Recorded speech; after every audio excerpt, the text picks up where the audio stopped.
Hi everyone, my name is Rachel de Guzman. I am your Sports on Purpose host.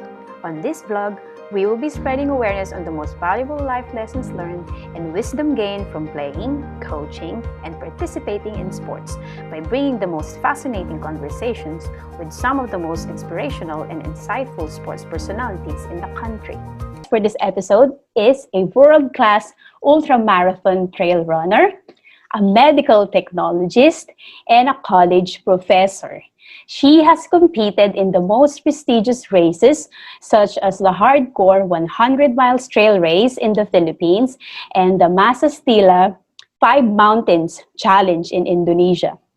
She is the very first Filipina, you heard that right, the very first Filipina to finish the Ultra Trail du Mont Blanc in France. Dubbed as the World Cup of Ultra Trail Running.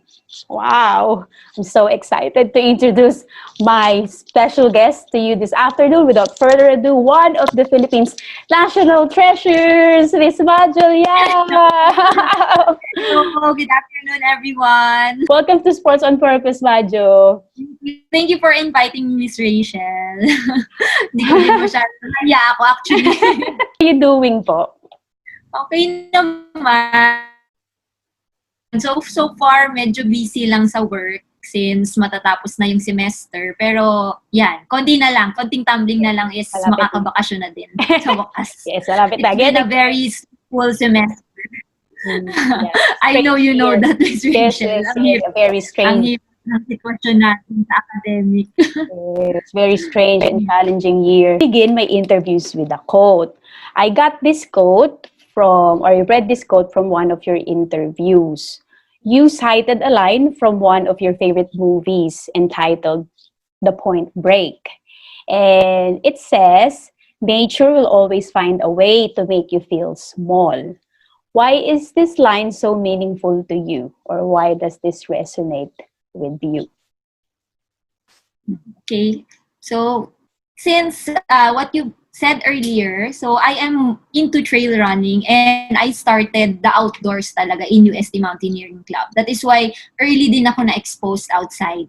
And during all the experiences that I had, so na-realize ko that nature has a really great force na if you really go one with it, you will feel small and humble. Dahil for me, lalo na last year, I experienced it when I joined the PTL, that even if how much I prepared or how strong I am or how skilled I am, when the nature, siya yung nag-take action, wala kang magagawa. Okay? So, na-realize ko no na hindi mo siya kailangang labanan, kundi kailangan mo lang maging one with it. And that is how it will make you feel small and humble. It's nice for the audience to hear your interpretation or what you thought about that quote, because I think there are so many quotes about, being humbled by nature, but really what does it mean? And you are the best person to actually explain or answer that question. You joined the UST Mountaineering Club and soon fell in love with activities like mountain climbing, mountain biking, and adventure racing. What made you fall in love with these outdoor activities? Okay. So, actually, nag-join ako ng UST Mountaineering Club when I was first year. So, I was new in UST and I was only 16 years old back then. And nung sumali ako, wala akong kasamang mga classmates talaga na nag-join. So parang na-realize ko nga, ako lang pala yun. Sarili ko lang pala yun. Nag-push sa akin na sumali. Siguro na-curious lang talaga ako about anong ginagawa sa mountaineering. Mm-hmm. And since then, na-realize ko sa sarili ko na I love outdoors more than playing sports indoors. Mm-hmm. Siguro yung fresh air, since lumaki ako sa city, ito yung outlet ko para mag-release ng stress. So, isa yun sa mga reasons why I really fell in love with outdoors and the nature. Oh, that's really cool, Miss Madge. I used to climb mountains as well, but only for recreational purposes. I'm not as I'm not as hardcore as you are. That's why I'm so amazed with you. Yeah, I have some, limitations in terms, or I just limit myself in terms of what type of mountain I will choose to climb. Yun, medyo careful lang din ako. I don't know, I'm very conservative in terms of choosing the level of difficulty ng mountain na aakyatin ko. I'm so like impressed, and I'm just in awe of your adventures. Wow. So in 2012, you signed up for the 100-kilometer category of the North Face 100. Wow, North Face 100. Sounds like a dream to me. But you made it, yeah, but it sounds so real for you. So tell me why you decided to run this race. Nung nag-join ako, honestly, hindi ko na maalala kung ano talaga yung nagtulak sa akin nung time na to. Pero, naalala ko kasi, like yung kwento ko before sa Pinoy Fitness, is that, nung time na yun, may pinagdadaanan kasi ako sa personal life ko. And then, yung mga friends ko sa mountaineering, pinag-uusapan about the NF 100. Tapos naisip ko, gawin ko kaya to para ma-feel ko naman na baka may sense naman yung mga nangyayari sa buhay ko nung time na yun. Doon din ako kasi during that time din ako na into running ng road marathons. Tapos papunta na ako sa trail running.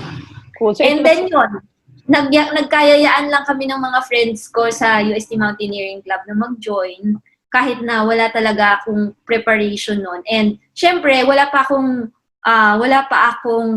ultramarathon during that time. Pero meron na akong marathon na distance in the road. So you had some running foundation naman prior to that, which is great. You know what? Running a marathon is one thing, but running an ultra is another thing, which I haven't really convinced myself to do yet. Aside from that, running a trail marathon is different also from a road marathon. Yes. I think we're gonna cover that later. I have some special questions about the difference between the two. And so I've run a couple of, how many marathons have I run so far? Just 3. And up to this point, I haven't really decided to extended it further than 42 kilometers.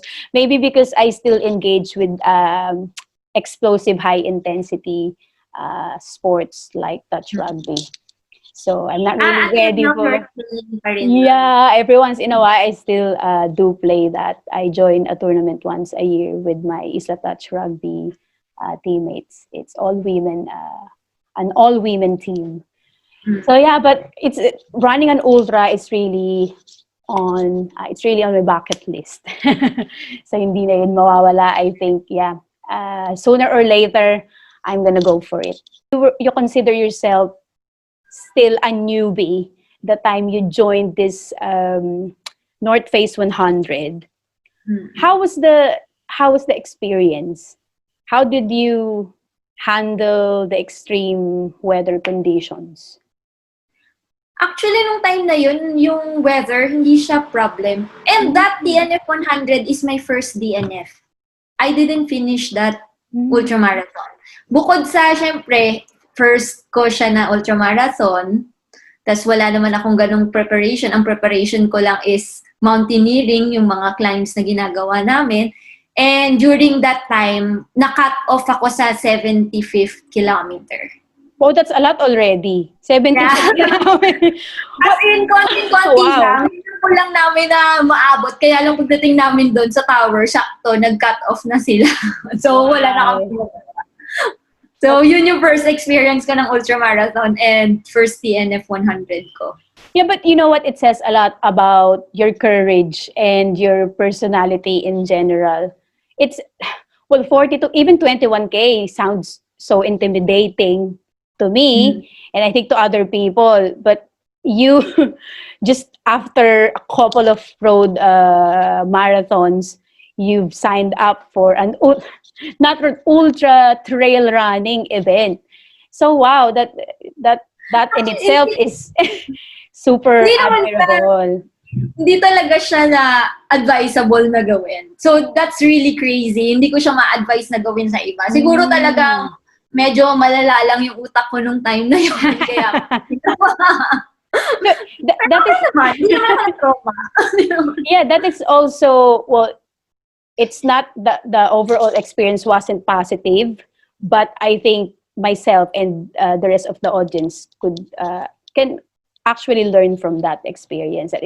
It also came directly from you that you don't advise newbies or people to just go from 42 straight to 100. Yeah, we do learn from our mistakes, and yeah, it's really nice to hear a lesson from an athlete like you, like basing this on from your actual experiences. So yeah, wow. Aside from that advice, what, let's say, life lesson, what's the best life lesson did you learn from this race? Best life lesson? Wag mag-decide basta-basta and always prepare for what you're facing. Kasi after that naman, since nagtuloy-tuloy na yung ultramarathons ko, and I've learned a lot about training and preparation for ultramarathon. So yun talaga, I learned the hard way. Yun. I really learned the hard way, pero it's okay kasi I learned a lot from it in terms of mind setting and also preparation for it.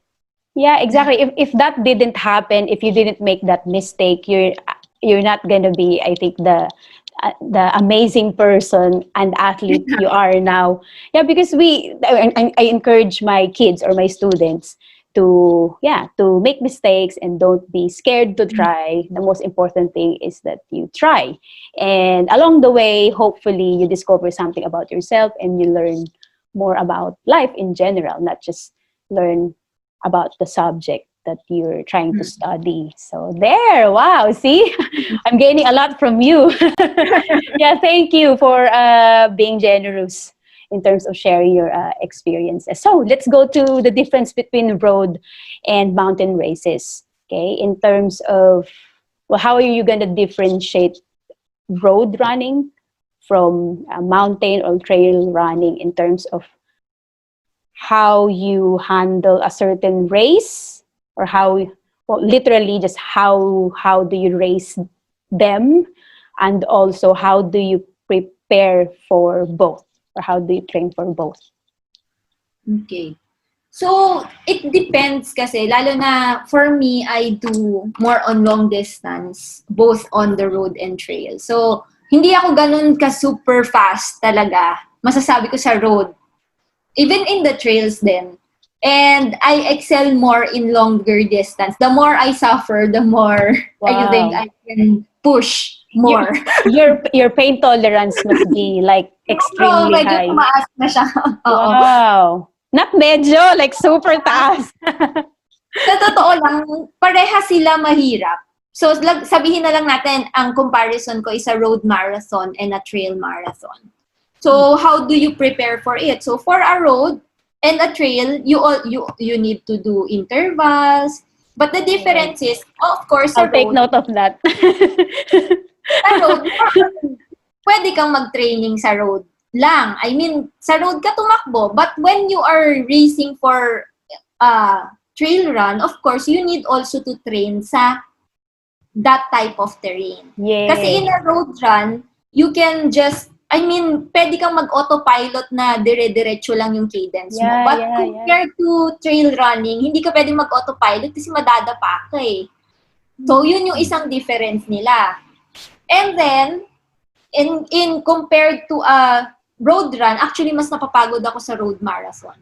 What? Kasi, like for example, nung nag-PR ako ng full marathon ko, masakit siya in a sense kasi hindi ako makastop. Hindi ako makahinto para uminom ng tubig, hindi ako makahinto para kumain. Kasi continuous siya. Parang siguro kasi nag-click yung competitiveness ko. So I cannot stop. I need to continue on Push moving. even further, wow. Compared to a trail run na pwede kang mag-stop and mag-walk sa mga parts na hindi mo kayang takbuhin. So, para sila masakit. Ibang klaseng sakit lang sa road, ibang klaseng sakit din sa trail.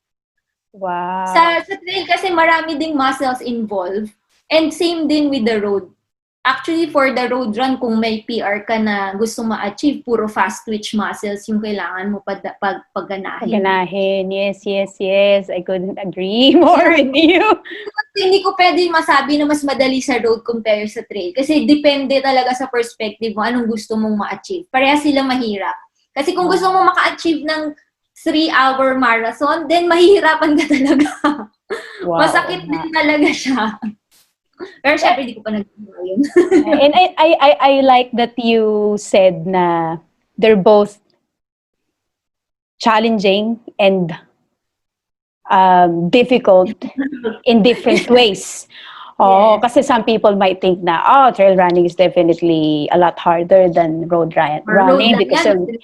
Exactly! But it came from you, Filipina, who crossed the finish line in the UTMB in France. Wow. So it seems like from what I picked up from there is that you really respect, like the respect is there no matter, for the race, no matter what kind of race is that and no matter what kind of terrain is that. Wow. And different world and pareha silang may iba't ibang challenge. Depende na lang kung paano mo siya titignan or kung ano yung gusto mong ma-achieve. Yeah, but I mean, I can confidently say that you are really a down-to-earth and humble person for you to see things like that because based on experience. It's just wow, you don't underestimate the race. No. Yeah. Wow, that's amazing. So you mentioned the terrain, so differences in the terrain, and then I think the constant thinking when you have to constantly think when you are racing in the mountains, no, as compared to road. You can just I agree with you. You can just keep going because it's just straight. The terrain is flat. It's asphalt. Yes. Walang mga obstacle ba? Parang gano'n. Kasi compared to trail, lalo na kung mountains yung terrain mo tapos technical, syempre mag-iisip ka talaga saan ka dadaan para hindi ka malaglag, hindi ka madapa. Wow. Pero sa road naman, syempre, ang mahirap naman doon, dapat consistent yung cadence mo, consistent din yung turnover ng paa mo. Yun nga lang, hindi mo na kailangan sobrang mag-isip na matatalisod ka or, di ba, madadapa ka. Wow. That's really a unique perspective that you just gave. I didn't really think about it that way until I heard it from you. I always thought na trail running much more difficult. And that's it.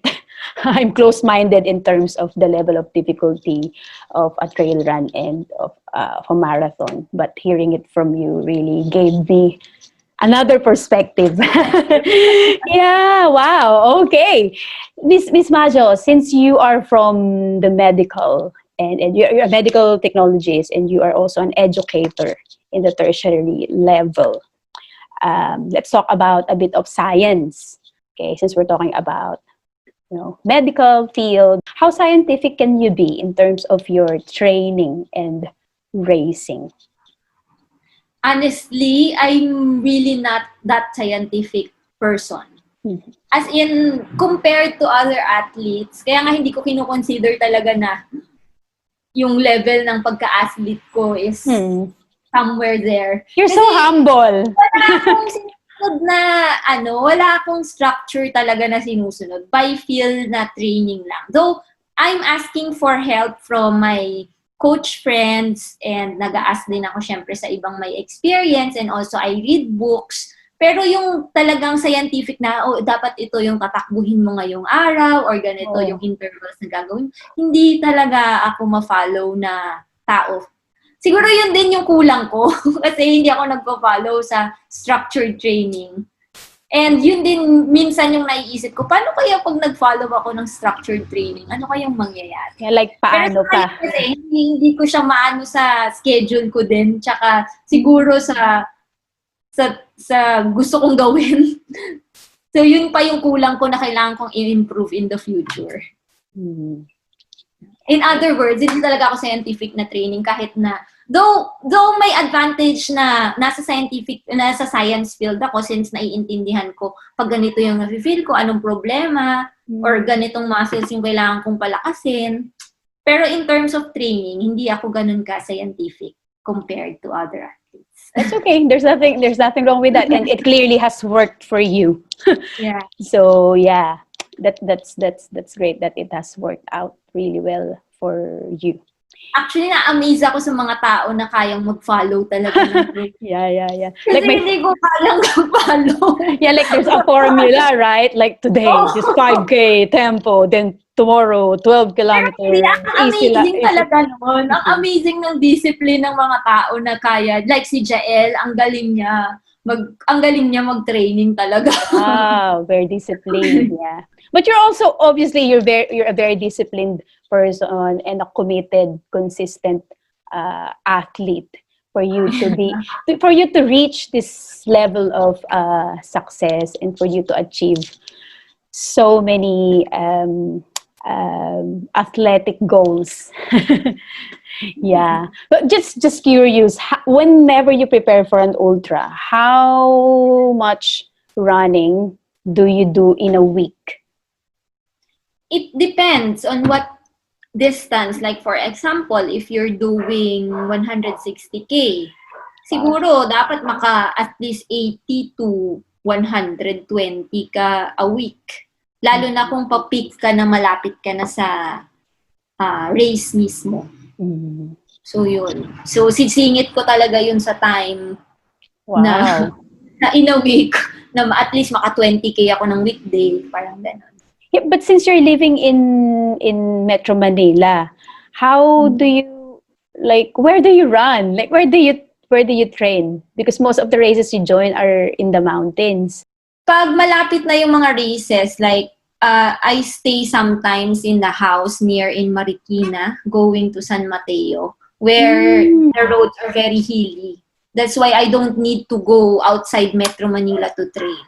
Pero pag weekend, since I have more time, so pwede ako pumunta like in Rizal, which is naging playground naman namin since then. So dun kami nag-training. Pero pag weekday, since my work, dun lang, road lang na maghahanap ng hills. Oh, that's great. Mm-hmm. Yeah, you just really exert an Hanap lang effort, talaga find a way. Find a way lang talaga kung paano siya gagawin. Tapos wala naman din akong gym subscription, so wala rin akong treadmill. So I just find a way na sa road maisingit siya sa schedule. See, that's why you're so inspirational especially sa mga tao na busy, sa mga babae na busy na kagaya ko. Like, kung ikaw kaya mong gawin, what's my excuse, diba? And to those people then na in a similar situation as you, yeah, what's really our excuse? There's nothing really. If you just prove that if you really want something, you can always, find some solution. In a way. Yeah, and then work around it, no? Wow. And work around what works for you talaga. Yes. Things naman na wala hindi talaga pwede. Kunyari, nirecommend sa'yo mag-run ng 2 times, isa sa morning, isa sa evening, hindi mo talaga kaya, di gawan na lang ng paraan na once lang, pero yung quality na training. Like that. Wow, napaka-maparaan mong tao. Ay, hindi naman. Kaya lang kasi minsan wala lang choice. but you still do it anyway, so it means that you're really exerting an effort to train and to log in the miles. You need, yeah. So I'm just curious. What are the things you would usually think about when you're running an ultra, or when you're just out there training for ultra? So during the training? training Yeah, na mismo. because you obviously run, I don't know, 20 plus or more in a single training session, and it's long hours. So what do you think about during those hours of running? So, pag long distance, kadalasan naman kasama ko yung friends ko. So, wala talaga akong iniisip na anything. Pero pag ako lang mag-isa, so, most of the time, ito yung time ko para mag-isip ng mga bagay-bagay like mga kailangan kong gawin sa work. Or minsan, pag ayaw ko na talaga mag-isip, wala talaga akong may isipin. Magsa-sounds lang talaga ako. Yes. Pero I enjoyed being alone, running long distance. It's very therapeutic, no? Lalo na yung tipong toxic yung buong linggo mo, tapos ang dami mong kinakausap, parang ito lang time na ako lang mag-isa. Huwag niyo akong kausapin. Huwag niyo akong kausapin. Yeah. We yung silent time ko anytime. Yeah, everybody needs some time to be by themselves sometimes. So it's also very therapeutic when you run alone, that you don't have to worry about other people's pace, and you don't have to worry if you're being too fast or too slow. Pero hindi, I enjoyed naman din with my friends and we ran. Pero in general, na-enjoy ko kahit ako lang yung mag-isang tumatakbo or nagtitraining. Wow. So, how do you motivate yourself to keep going during those grueling miles? Like, let's say, what's your toughest race so far? Actually, mahirap magsabi ng toughest kasi iba-iba din kasi siya. Hindi ko siya ma-generalize. Like, itong race na to, mataas yung elevation, pero maikli lang. Tapos ito, mahaba, pero mababa lang. Pero in general, maybe the PTL. It's not actually a race. Parang hindi naman talaga siya katulad ng UTMB. Pero it's really tough for me. It's the one that we did last year, the 300 kilometer around in Switzerland, Italy, and in France. So it's part of the UTMB event. And it has 25,000 meters gain for 300 kilometers. And we did it for 6 days. So, yun yung masasabi kong medyo pinaka-na-challenge ako as of now. So, how did you keep yourself motivated to finish the race? Was there ever a time na naisip mo, ayoko na, quit na? This one naman, team race siya. So, may kasama ako sa team. 3 kami. Nung time na yon, parang hindi ko maisip na magdi-DNF or magsi-stop. Kasi parang, ang lagi kong naiisip, lalo na if I race outside the country, is that hindi ko alam kung mababalikan ko pa yung race. Kaya dapat ko siyang matapos. You try to maximize it, no? And really get the most out of it. One thought na iniisip ko that keeps me going. Aside from that, is maganda naman kasi yung lugar. So, ano yung reason mo para hindi ka mag-go? Yes. So, what sort of mantra do you use when you race? Like, what do you tell yourself? Or what do you try? Not forever. I mean, hindi forever yung suffering na nararamdaman mo. Just keep on going. Matatapos din to and you will reach wherever. And usually in races, I break down sections. Like, for example, I will do 100-kilometer race. O, kunyari, nasa 10 kilometers na ako. O, 90 kilometers na lang. Matatapos na ako. And then, yun, hindi ko siya iniisip na buo. Kasi pag iisipin mo siya ng buo, madi-demoralize ka in a sense eh. Yeah. But if you break it in sections, like in PTL, it's a 300 kilometer. Eh di ang isipin ko lang, first 100K mo na kailangan kong makarating sa refuge na to. Pag na-achieve mo yan, achievement na to, 200 kilometers na. Wow, you're a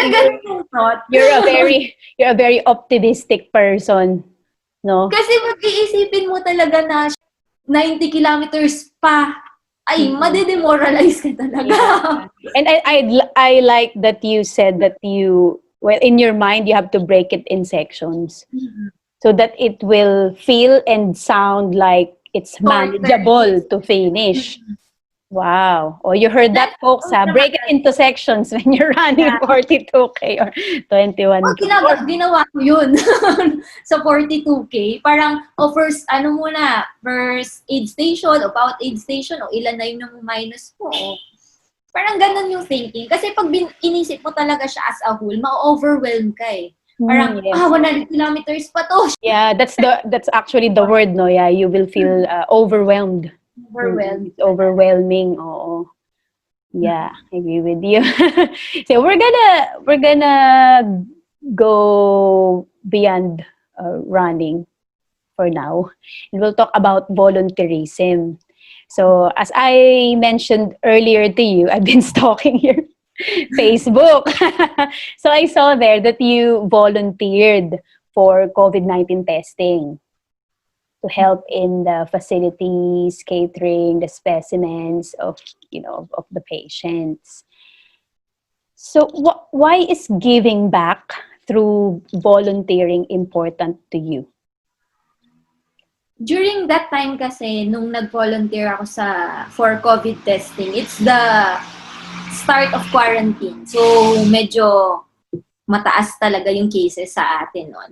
And nung time na nag-quarantine, of course, hindi tayo makalabas. Tapos, syempre, yung mga feeling ng mga athlete, parang wala na silang magawa. Sa akin naman, ang dating nun, ganun din, na parang ang useless ko, na medtech ako, tapos wala akong magawa. Hindi ko na nga naisip na hindi ako makatakbo eh. Parang naisip ko na, ano ba yan? May skills ako na ganito, pero hindi ko siya magamit ngayon. That is why I look up in the internet na mga groups na nag-organize ng mga volunteer na mga scientists tsaka mga medtech. See, you even search for it. Okay, you weren't asked to do it. You're the one who really search and seek out. Wow, that's yung feeling na dapat may maitulong ka man lang, may skill ka na ganyan, tapos wala ka man lang gawin. For the meantime, and think about just helping others and what difference you can make during the pandemic. Because I'd be honest with you, I was really worried about running, and I didn't really think of volunteering because I'm also scared for myself, and I also have to think about the people around me if I contracted the disease. And bukod sa dahil kaya ko namang tumulong since may skills ako, is that naisip ko na pag tumulong ako, baka sakaling ma-shorten yung time din na kailangan natin mag-quarantine or makontean yung mga taong mai-infect. So baka isang way yun para makalabas din tayo agad. So isa rin yun sa reason bakit ko gusto nung time na yun na mag-volunteer. Yeah. And yun, wala naman din masyadong ginagawa sa work kasi na-stop din naman and naging online. And might as well use your time something productive. Yeah, but that's really heroic. that's I find it really heroic that you did that, because you took the risk. Because as soon as you go outside your house, there's always that risk, especially if you have to go to the hospital for testing, for lab testing, right? Wow, Miss Majo. You're such an incredible person. Hindi naman. Siguro may mga roles lang tayo talaga sa society natin na pwede nating gampanan pag may pangangailangan. And skill naman tayo, di might as well use it. Yes, you're really using your talents and your knowledge, your education to make a difference. I'm really honored to be talking with you right now. So you are the epitome of a modern, multifaceted man. You're a professor, you're a medical technologist, you are a highly or extremely accomplished athlete, you're a certified hardcore outdoor adventurer. I don't know how you do it, but it clearly does work for you. How do you maintain balance and avoid burnout? Siguro, I do other things aside from running lang. Kasi, isa yun siguro kaya din ako hindi follow ng program in training. It's because I don't want to get really burned out with what I'm doing. That's why I mix things. Like, for example, even if I have to train for marathon, I will do biking. Para lang maiba. Training. Yeah. That's really good. Aside from that, workout in between. Basta I mix things so that hindi ako mabubore or hindi ako mabuburn out.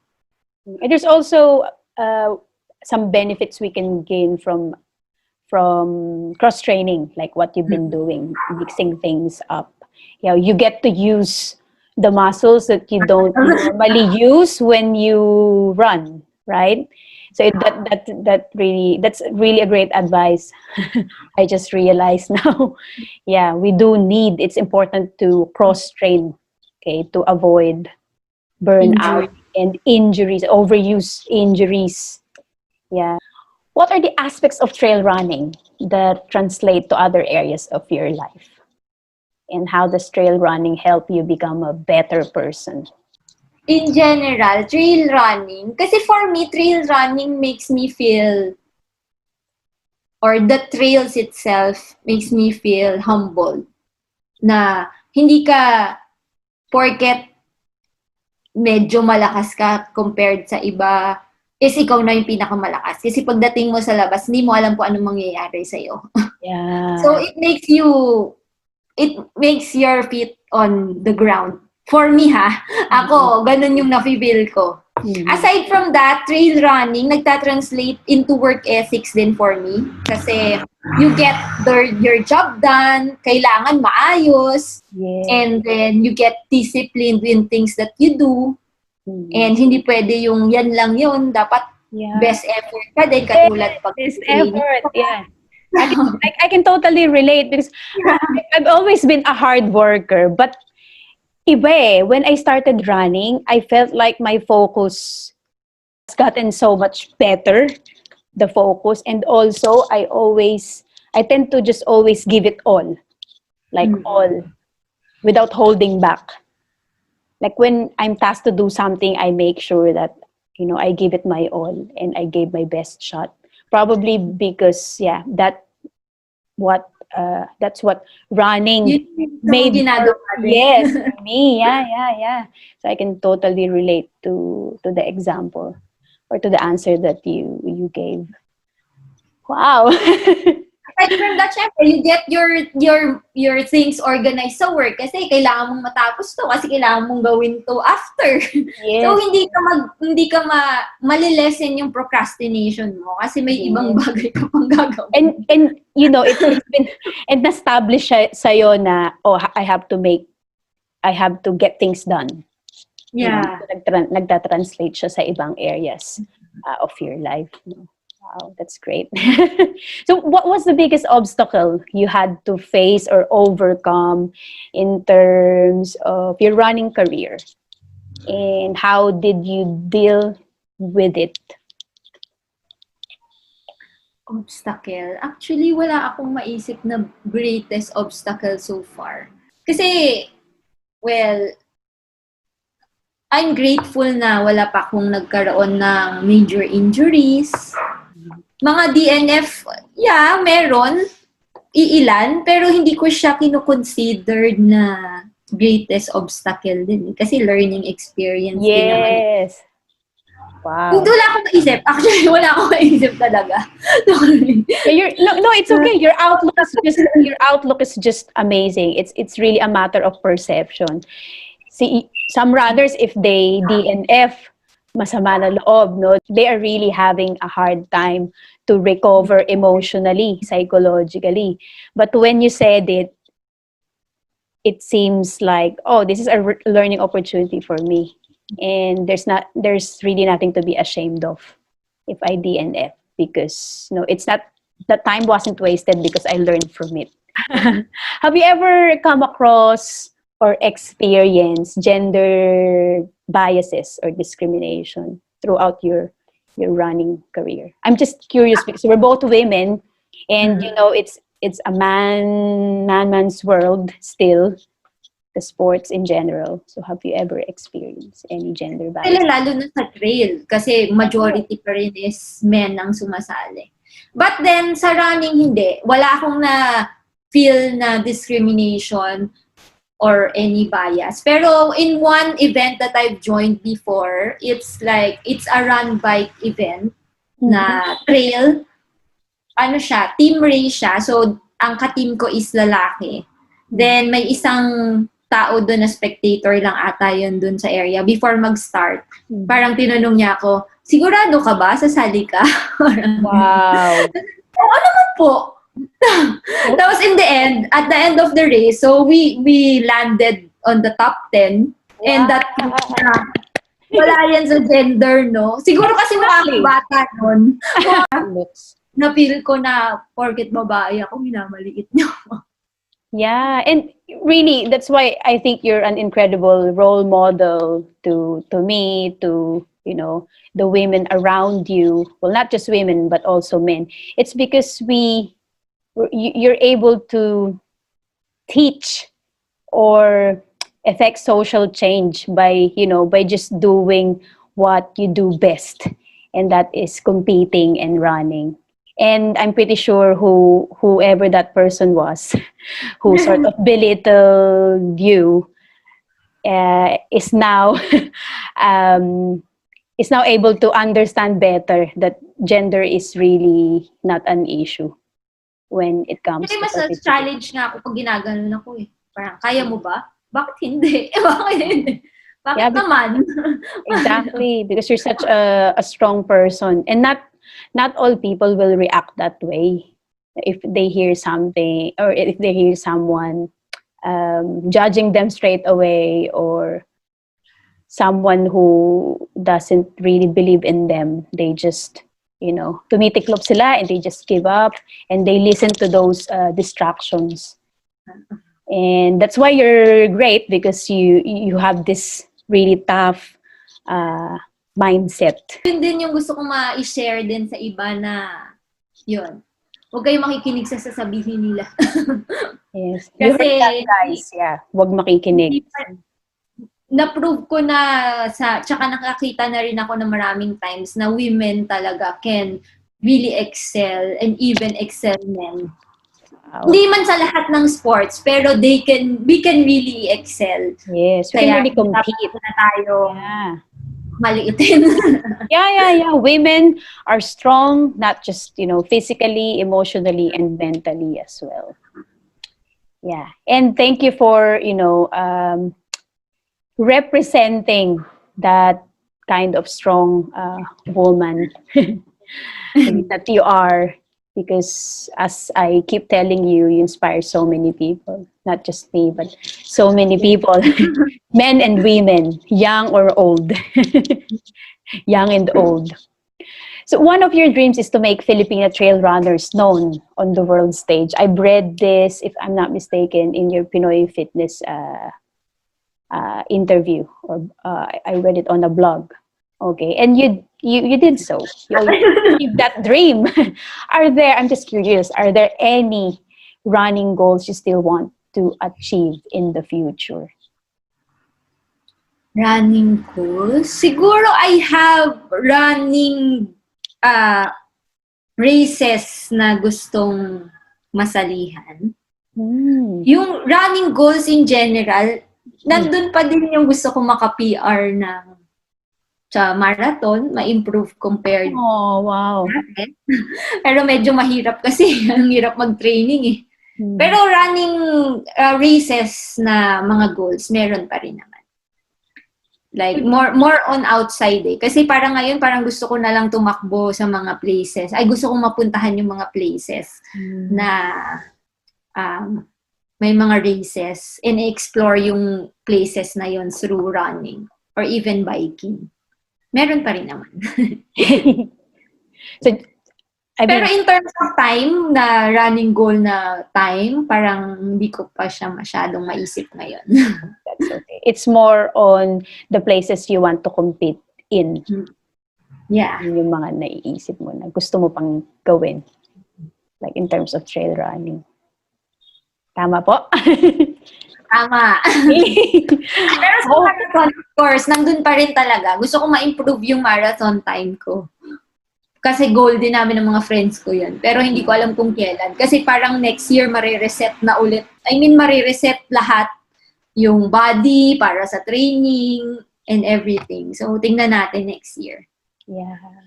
And good luck with that. And you know that I'm one of your greatest fans and I'm gonna be cheering for you. Yeah. Let's move on to Fast Five. This part, I'm gonna ask you a question, and I'm sorry, but you only have to answer using a phrase or a sentence, and you can't explain. That's why I called it. I'll try my best. Sorry. So first one, where does confidence come from? From experiences. Definitely. What skills and attributes do the best athletes have in your position? Never say die. Just keep on going. Yes. What is the best part about competing? The best part about competing, you prove or may nadidiscover ka sa sarili mo na hindi mo inakalang nandun. Wow. Having goosebumps again. Such a great answer. You just speaking from your heart, which is great. What or who inspires you to keep going? My friends and family na who believes in me. Kasi hindi pala ako pwede mag-explain. Yan na lang. That's all right. You're so cute. What do you give up to compete and race? In Time for family and friends. Oh, there. And also career. A bit of development in career. I feel you. Right, last part of the interview. Has it been an hour? Well, I hope you've been having fun talking. Yeah. Yay! So let's wrap things up. Fill in the blanks. Right, first one is, my favorite mantra when racing is. It could be a quote. It could be a motivational sentence. Wala akong maisip na quote. Pero yung sinabi ko kanina, walang forever sa suffering. Just keep on going. Thank you. Question number 2, or fill in the blanks. Number 2. My favorite place to compete is? Not a specific place, pero places that's cold. Malamig compared sa mainit. Like Cordy or in Europe. Yan yung mga na-enjoy ko talaga. Nice. If I can play or participate in another sport or sports, it would be adventure racing tsaka multi-stage na mountain biking. Wow. Okay. Still about adventure, and outdoors. Being an athlete inspires me to do good because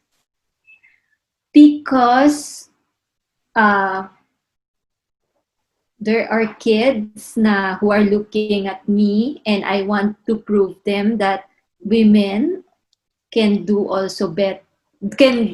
good in the things that we do. Yes. That's so inspirational.